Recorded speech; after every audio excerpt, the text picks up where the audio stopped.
സംസ്ഥാനത്ത് ജൂൺ മാസത്തെ ക്ഷേമ പെൻഷനായ 2000 രൂപയുടെ വിതരണം മുഖ്യമന്ത്രി വി.ഡി. സതീശൻ പ്രഖ്യാപിച്ചിരിക്കുകയാണ്. ജൂൺ 24 ബുധനാഴ്ച, അതായത് നാളെ മുതൽ ജൂൺ മാസത്തെ പെൻഷൻ തുകയുടെ വിതരണം ആരംഭിക്കും. അതോടൊപ്പം പെൻഷൻ തുക 3000 രൂപയാക്കി ഉടൻ തന്നെ ഉയർത്തുമെന്നും വമ്പൻ പ്രഖ്യാപനം നടത്തിയിരിക്കുകയാണ് ധനമന്ത്രി കൂടിയായ മുഖ്യമന്ത്രി വി.ഡി. സതീശൻ.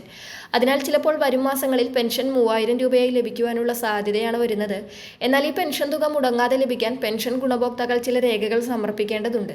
അതിലൊന്നാമത്തേത് വരുമാന രേഖയാണ്. നിലവിൽ ഇതുവരെ വരുമാന സർട്ടിഫിക്കറ്റ് ഹാജരാക്കാത്ത 2.5 ലക്ഷത്തോളം പേരുണ്ടെന്നാണ് കണക്കുകൾ. ഇത്തരത്തിൽ ഇതുവരെ ഈ വരുമാന രേഖ ഹാജരാക്കാത്തവർ ജൂൺ 30-നകം ഈ രേഖ ഹാജരാക്കേണ്ടത് അനിവാര്യമാണ്.